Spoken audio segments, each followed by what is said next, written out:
Good morning. Indian geography की जब कभी भी हम पढ़ाई करते हैं तो उस समय जब हम लोग देखते हैं कि भौगोलिक दृष्टया भारत का स्थान कहाँ है या भारत का जो भूगोल है वो कितने प्रकारों में विभाजित किया गया है, उसके बाद भारत में कितने प्रकार की मिट्टियाँ पाई जाती है, ये भी हमें देखना बहुत ज़रूरी हो जाता है।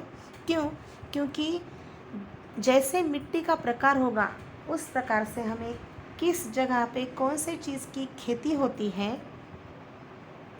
ये भी हमें समझ में आ जाएगा। तो भारत में कुल मिलाकर 8 प्रकार की मिट्टियाँ पाई जाती है। जैसे हम यहाँ देख सकते हैं, जलोढ़ मिट्टी है या काप मिट्टी है। अब जलोढ़ मिट्टी का मतलब क्या होता है? जलोढ़ मिट्टी का मतलब होता है जो नदियाँ हैं वो नदियाँ पर्वत से या ऊंचे स्थानों से बहते हुए नीचे आती है और नीचे आने के बाद जब वह बहते हुए आती है तो अपने साथ बहुत सारा कचरा वह लेकर आती है और जल के द्वारा ओढ़ाई गई जो मिट्टियाँ होती हैं, यानी कि ऊपर से वो मिट्टियाँ कचरा कंकड़ पत्थर अपने साथ में ले आती है और वह जो कचरा होता है या वह जो मिट्टी होती है वह मिट्टी जल के द्वारा नीचे लाकर जहाँ पे ओढ़ाई जाती है, इसलिए उस मिट्टी को जलोढ़ मिट्टी कहा जाता है। जलोढ़ मिट्टी के बाद में यह जलोढ़ मिट्टी है, यह मोस्ट प्रोबेबली भारत में बहुत ज़्यादा जगहों पर पाई जाती है।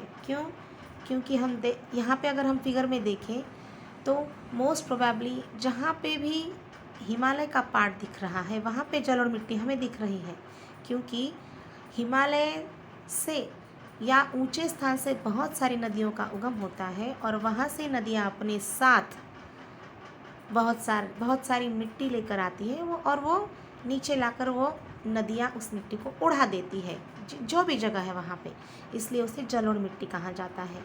ये एक टाइप हो गया। जलोढ़ मिट्टी के बाद इसका हम पूरा डिटेल देखेंगे, पहले हम सिर्फ टाइप समझा रहे हैं। जलोढ़ मिट्टी के बाद है काली मिट्टी या रेगुर मिट्टी। अब काली मिट्टी या रेगुर मिट्टी, काली मिट्टी तैयार कैसे होती है इसकी जो हिस्ट्री है उस बारे में मैंने कुछ लेक्चर्स लिए हुए हैं, वहाँ पर मैंने बताया है कि काली मिट्टी बनी कैसी है।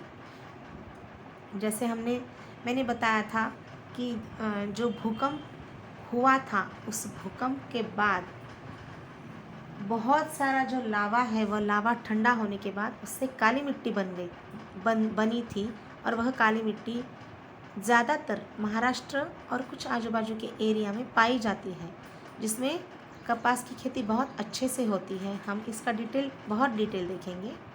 उसके बाद 3rd नंबर पर है लाल मिट्टी। लाल मिट्टी भी बहुत प्रमाण में हमारे भारत में पाई जाती है।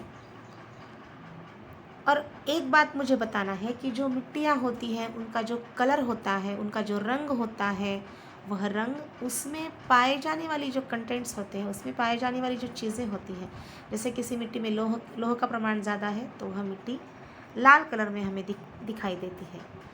तो आगे की मिट्टी जो है वो है लैटेराइट मिट्टी। लैटेराइट मिट्टी कहाँ पाई जाती है? देखिए, ये जो लैटेराइट मिट्टी है ये मोस्टली जो समंदर के किनारे जो राज्य है वहाँ पर पाई जाती है यह लैटेराइट मिट्टी।